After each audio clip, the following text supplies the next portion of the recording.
Quiero traerlo porque hay como una visión, digo, a ver si compartes esto, que son solamente unos primitivos medievales, y te agrego el segundo desafío intelectual a esto, y que me parece incluso más delicado, que tiene que ver con el término terrorismo.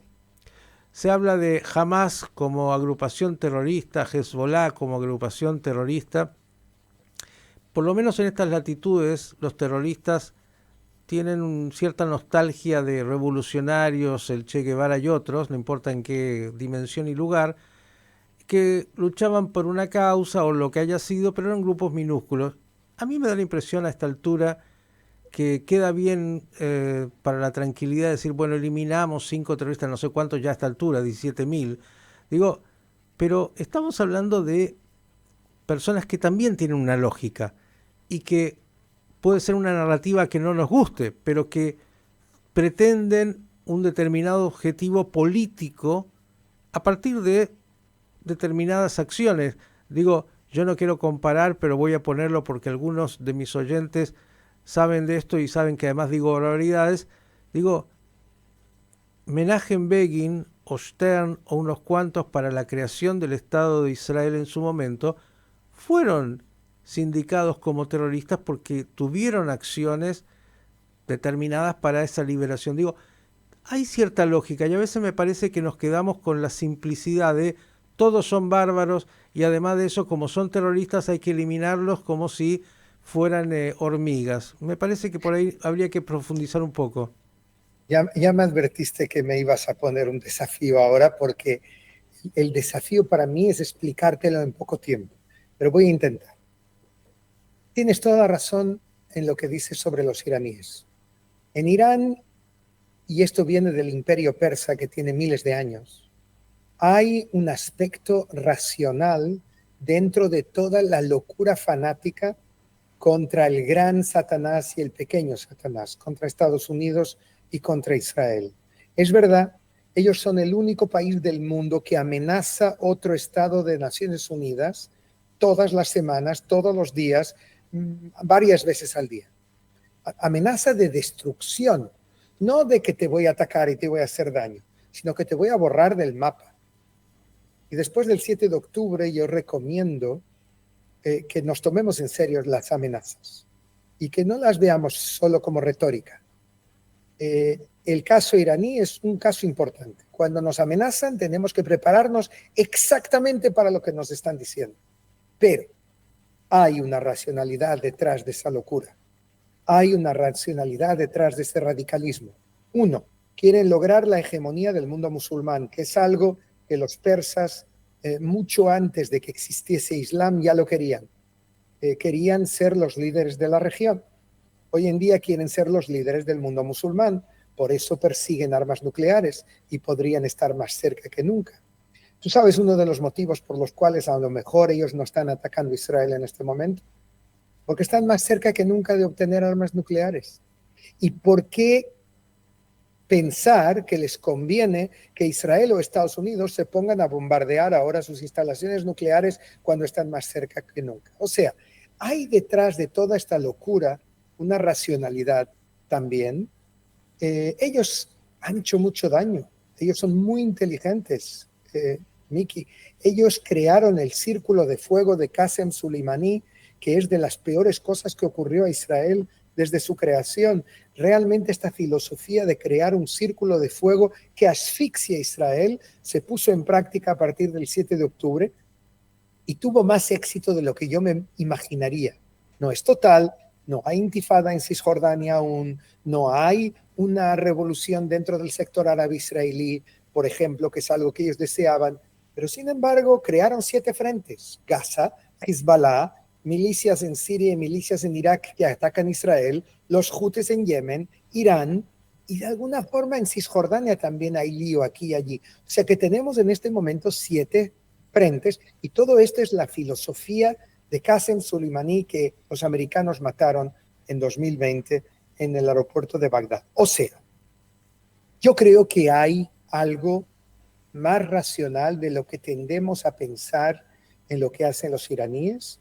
y que si no han atacado hasta este momento, y no quiere decir que no lo vayan a hacer en algún momento, a mí me asusta mucho, por ejemplo, que repitan lo que hicieron en los años 90 en la embajada de Argentina israelí o en AMIA, y que lo hagan en otro lugar del mundo, o que maten a algún líder israelí, o que intenten hacer un atentado grave contra turistas israelíes que estén por el mundo, hombres de negocios, o que intenten atacar algún objetivo simbólico del Estado de Israel. Todo esto se puede ocurrir, pero solo van a hacerlo si eso sirve sus intereses. Ahora pasemos a Hamás. En Hamás, adaptándolo a un grupo terrorista que desde siempre quiso crear un Estado islámico en esta región, un Estado Waqf, lo que ellos dicen, un Estado de la autoridad islámica que reemplace Palestina, que reemplace Israel. Eso es la filosofía de Hamás desde 1987, cuando se crearon. Todos los líderes sabían que ellos enviar suicidas a Israel, todo lo que quieras, pero que ellos suicidarse a sí mismos, nunca. Pero llega un tipo que se llama Yihya Sinwar, y aquí, que yo nunca entrevisté a casi todos los líderes fundadores de Hamás, 5 de 7 y un sexto, pasé largas conversaciones con él, séptimo no, Osama Hamdan, que ahora habla mucho, y Sinwar ahora. Y yo me pregunto si Sinwar es un tipo que tiene un mínimo de racionalidad o se trata de un extremista mesiánico apocalíptico que le da igual la muerte y que está rodeado en este momento no solamente de rehenes, sino de palestinos que se oponen a él, que están todos ellos con cinturones de explosivos preparados para explotar en caso de que Israel llegue a él. Yo sospecho, Miki, que Israel sabe dónde está él, pero no lo hace porque el precio sería muy alto. Entonces aquí yo me pregunto si Sinwar quiere realmente un acuerdo o no. Y me parece que él puede tener la última palabra. Lo de Doha va a depender mucho de Sinwar.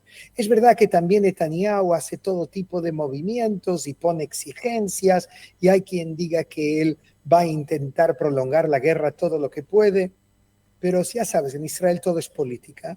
Yo estoy convencido de que en el momento de la verdad, si él tiene una oportunidad, él intentará llegar a un acuerdo. Porque, Miki, escucha una cosa importante. Jamás ha recibido un golpe sin precedentes.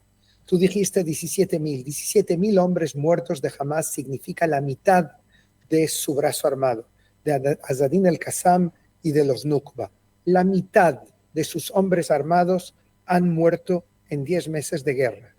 Además de esto, vemos que de las 24 brigadas que ellos tenían, 22,5 por lo menos, hay quien diga 24, fueron destrozadas, no existen más. O sea que tenemos grupos de guerrilla dispersos. Y además de los miles y miles y miles de misiles y de cohetes que disponían, hoy tienen máximo un 10%. O sea que no es el mismo Hamás del 7 de octubre en absoluto. Yo no creo que Israel pueda destrozar la idea de Hamás, pero sí le hemos dado un golpe muy fuerte que les va a tardar en recuperarse a tal punto que los mismos Estados Unidos nos dicen: nosotros el 7 de octubre no pensamos que Israel pudiese dar un golpe así a Hamás, como el que Hamás recibió. Entonces, si Netanyahu llega a un acuerdo en Doha y acepta un acuerdo, la foto de la victoria es clara. La liberación de los pocos, me temo decir, rehenes vivos, unas decenas que aún están allí, están muriendo, los están matando. Mataron uno que Israel mató, sus 2 hijos, fue y asesinó a sangre fría un secuestrado, un rehén, y hirió a 2 chicas. No te sé decir cuándo, pero todo esto, el tiempo no juega a favor de los rehenes. Y la presión sobre Netanyahu es muy, muy grande. Yo creo que el problema real, el obstáculo real, se llama Yihya Sinwar, que sabe que en el momento en que él libere los rehenes, a lo mejor se va a otro mundo. ¿Le importa? ¿No le importa? Ese es un gran dilema. ¿Tiene Qatar e incluso Irán algún medio de presión sobre él? Los líderes de Hamas militares le están diciendo, señor Sinwar, nos están destrozando todo, no queda nada, pronto no tendremos nada si no paramos el reloj y provocamos el fin de la guerra. Los próximos días van a ser días de ser o no ser. Señores, ustedes ahora entienden por qué el Papa Francisco lo convoca cada 10 minutos y puede pasar 5 horas charlando con Enrique Zimmerman para que le explique un poquito.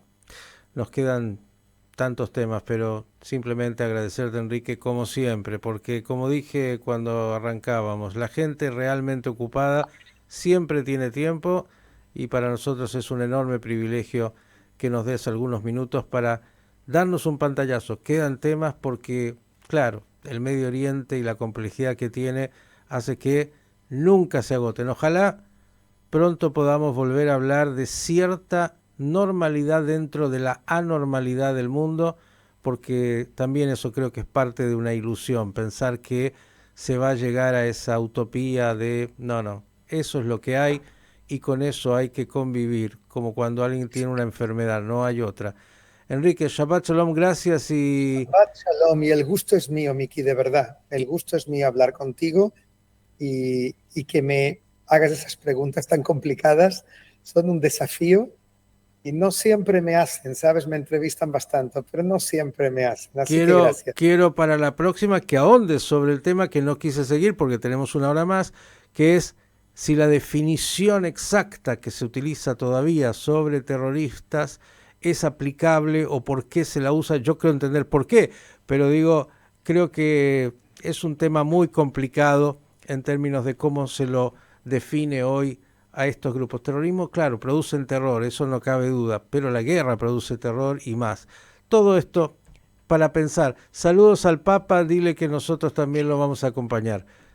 Haré mis deberes después de Shabbat. Un Un abrazo. abrazo. Shabbat Shalom. El periodista Enrique Zimmerman, de verdad, un hacedor enorme en tantos planos y que tiene no solo esto para poder explicar con tanta claridad, sino también una acción permanente tratando de buscar caminos, porque esa es la vida, buscar caminos.